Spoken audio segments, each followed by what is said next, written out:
Let's see who accepts the stream. Okay, come on. Huh? Look at that. You got your note card. Just cheat, When we could, in school we cheated. We had our thing on the palm. Or on a gum wrapper. Mm-hmm. I like that. Okay, You're Twitch has prepared. accepted the stream. YouTube has accepted the stream. Now let's see if Facebook accepts the stream. YouTube's good enough for me. Facebook, What's the Twitch? It's a small Oh, platform. no, I know what and- Twitch is. I listen to it every day. I'm like, what's y'all's Twitch thing? Oh, I don't even know. I feel like I got a big old jughead. Richard could tell you. a big who? Jughead. Oh, no. I keep trying to It's squinch just the way the down. camera. It's Nah, just the way the it's- camera's cameras on always you. do. It magnifies you, puts pounds on So you. your Yeah. camera is. I think It's mine a- is further away because of my head wrap. Right, because well, but it's more you depth. see what you see. I mean, I Yeah, think you're we're all perfectly pretty, like in there. Yeah, you know? yeah, you're we're depth. all, Yeah. we're all in there. I got a big Richard head did too. a good job Okay. of making sure. You see when the timer says on the air, you're on the air. Okay. Okay. Oh, Okay. 5, 4, 3, Here we 2, go. 1. Look at this. This is real live. We going. Welcome to Talking Peace with the Western New York Peace Center, being recorded here at Think Twice Radio in the home of the future, also the home of our producer and friend, Richard Wicca. Thank you, Richard. So we're also thankful to our friends at WBNY, Buffalo's original alternative radio station, 91.3 FM out of Buff State. Thank you, Buff State and WBNY. And when I think of thankfulness, I do think about our indigenous brothers and sisters and our traditional ways. And those are of people who have been the most oppressed or the most hurt. So I think of, the fact that we are on stolen Haudenosaunee land, that we're on Seneca land here in the Think Twice radio studio. And yet, the Haudenosaunee start every event or every day with thankfulness for Mother Earth, for all the grasses and the trees and the animals, the different creatures, and the sun and the moon and the stars, everything that's been given to us in this world for a good life, and to the Creator and to the love that animates it all. And I also think about people who have been enslaved, who were historically enslaved and who have suffered great oppression, and still the idea of gratitude, the awareness of the need to care for the world, for the earth, for each other, and to pull together is what we think of, for our friends. And I want to say it's very much in our conversation, and this is a very serious conversation that we're going to have tonight. And I'm very thrilled to have the guests that we have to talk about this important topic about the need for citizen review of our police, of the corrections officers, et cetera, and and basically people who are armed and powerful, and how much the citizens need to be involved in reviewing their actions. So we are very thrilled. First, I'll just go around. I think this it's not alpha order, but we have Ashley Brunner. Hi, Ashley. hi. So Ashley has been on the Police Advisory Council, or a Police Advisory Board, when it existed as the Police Advisory Board under the city. And then it's gone on to, you're starting it up have started up as a 501c3, right? Yes. So once the council had disbanded, it was taken over and turned into a nonprofit. That happened shortly before my birthday. And then from there, we have taken a couple of complaints in, and just working quietly, trying to expand. And there's such a lot to do. So we're Yeah. very grateful to have Thank you you so here much. on that topic. And on this related topic, and we have Jerome Wright, who is well known for all his work for HALT Solitary and all kinds of work in the criminal justice system that you've done, Jerome. We're so grateful for all of it, and especially you are now the chair of the Corrections Specialist Advisory Board that is over the corrections facilities for Erie County. So welcome, Jerome. Thank you. Humbled by that introduction. I mean, the work I did, I do most of it with people that's in the same room. So thank you for joining me in all these fights and allowing me to join you in the ones that you partake in. So appreciate it. Onward. Onward and upward, yes. So thank you, Jerome. And last but not least, Phylicia Brown is the executive director at Black Love Resists the Rust. And I want to say, I love the name of your organization, and I just love your organization. Thank you. Such a wonderful thank you. one. And you're so key in so many struggles that you've done so much with Black Love Resisting in the Rust. Mm-hmm. Yes. Yeah, for sure. And also the coordinator of the No New Jail campaign. Oh, good. So, yes, we'll be talking. We need to talk about that, too. For sure. And we can do a whole nother show on that, too. But I'm sure it's going to peek into this one, too, because it's very related to the Corrections Specialist Advisory Board. Yeah. So thank you for having me. So thank you for coming. So thank you all for coming. Mm-hmm. So what we like to start out with is when we think of this topic, this very broad topic that we're trying to cover a lot in this topic, but we think about citizen review of people with a gun, let's say, local official gun holders, okay, and these powerful people. The need for citizen review. When you think of that, what are the values that you think of that we need to remember in this when we're talking about this issue? So you'll each, we'll just go around. Mm-hmm. So, Ashley? When I think of citizen overview or review, I'm thinking of a perspective where residents would have genuine input on the situations and scenarios that would directly affect health and safety, well-being of anyone living in the city. So that, to me, looks like a process that can't be manipulated, a process that can't be where a resident couldn't be deterred, more or less. And in my perspective of a citizen overview, I feel like kind of one of the only best ways to really get it at this point might be through ballot initiative. I don't know how other individuals on the panel might feel in regards to that, but that is one of my ideal ways that I believe that genuine police oversight can truly exist in a unbiased fashion. So would you say then, are you talking about for values like authenticity? Oh, yeah, authenticity, and, honesty, transparency. And accountability. Yeah, going directly to source. So a lot of times we'll get stories from people, and then they're passed through other parties, and the stories may be manipulated, watered down, or modified to fit whatever the overall agenda might be of the people that you're interacting with who are in these positions of authority that you're asking to do bidding for you. And I think if that process were to be more streamlined and transparent, where all residents could participate and there could be honesty, it would be a much more efficient overall process. So people telling their own story, that's another honestly, value. And honesty. The people with the stories. Right. Explicitly telling the stories. Right. Not a mouthpiece for, anyone else to do so. If we can encourage people to do that, that would be a massive plus. Right, that would be great.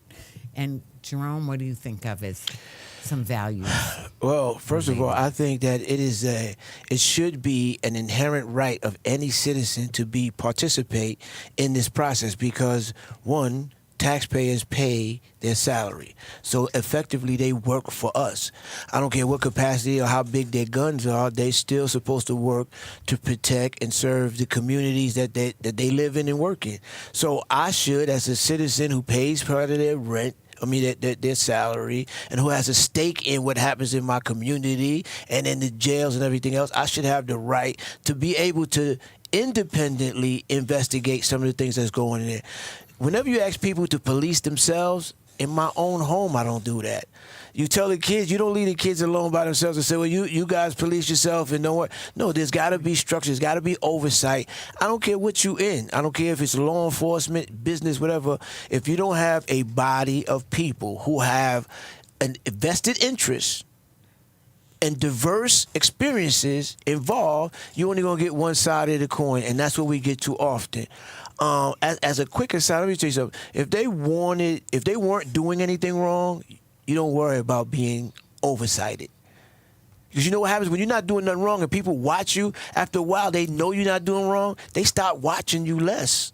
Right. And they start watching somebody else or something else that is a problem. So clean your act up and you don't have to worry about oversight. It'll take care of itself. But it is the right of every citizen who pays taxes to have a say-so to some degree in what goes on in those jails, those prisons, with people who have the power that you just said, the power to take life and liberty.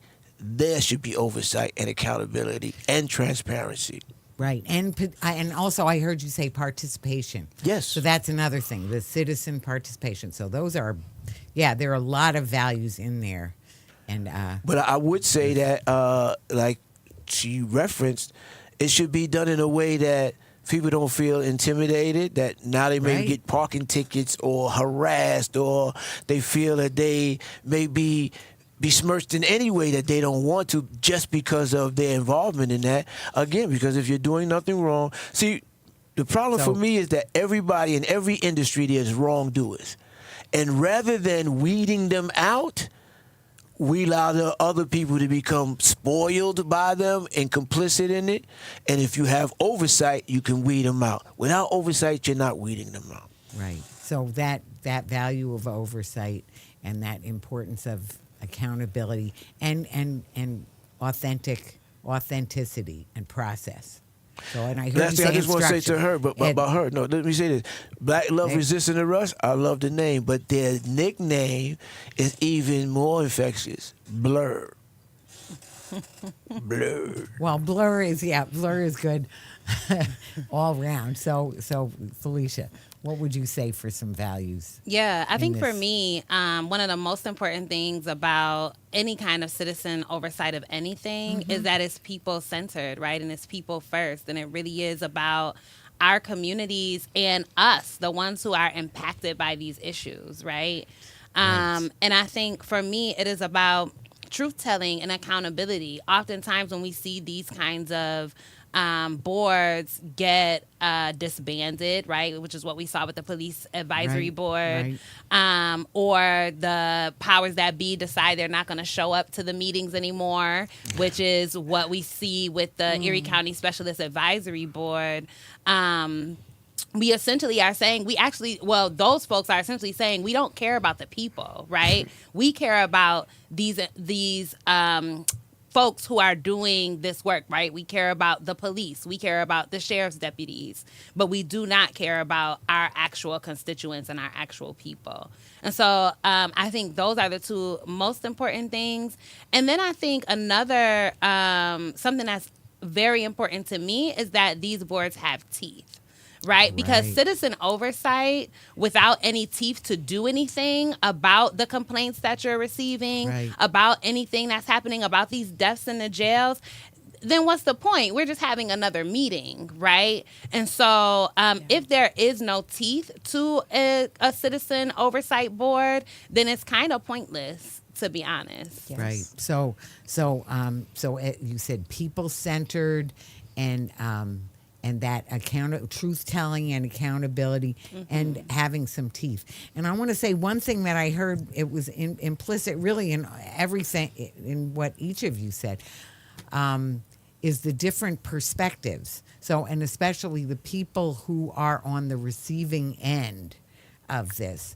So I know, I first of all, I almost always say truth and love.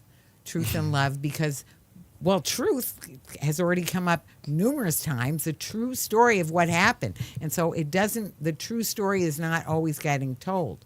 Now, sometimes, I mean, there's a matter of perspective, and that's back to having diverse Voices. people on the board so that they're looking at it from different perspectives, because the same thing looks different from different perspectives.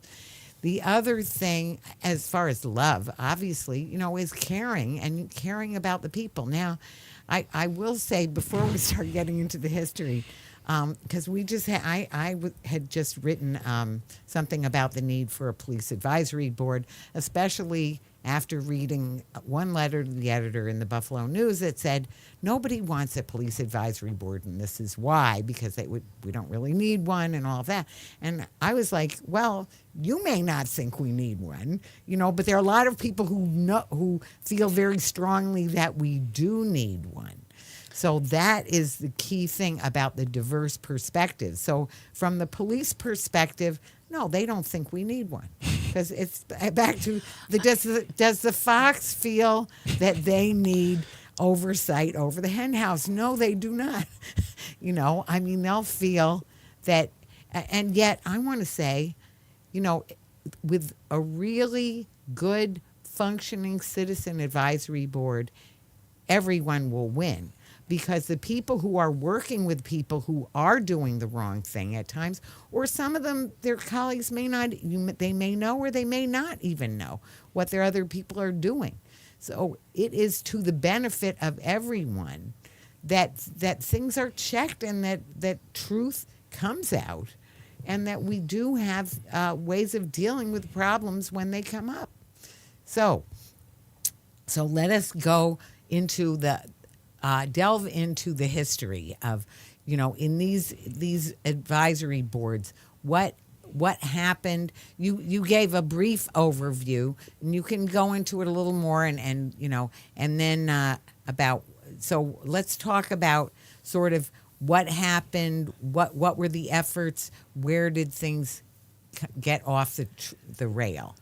So let me first say, I think people have multiple views on the police desire to have oversight. I think how we articulate them could probably be a good talking point, because I don't think it's necessarily that people don't want it. I think it's a huge responsibility. And I think when you present it to people, it feels very overwhelming.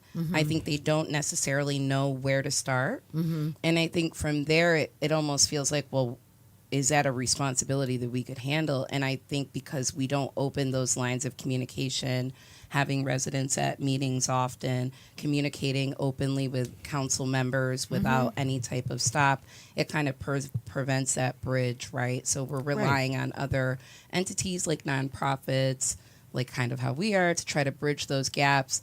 But what I can tell you is that it becomes very difficult because specific parties want to steer the policing conversation.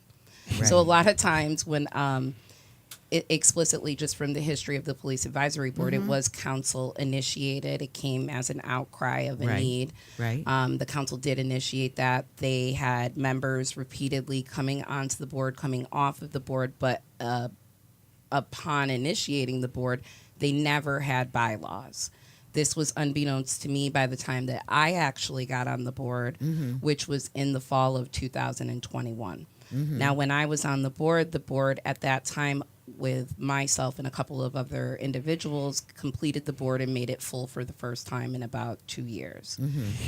Now, with that being said, there were complaints coming into the board, and a lot of those complaints would put people in positions of authority in compromising spaces. So we'll have a resident complaint.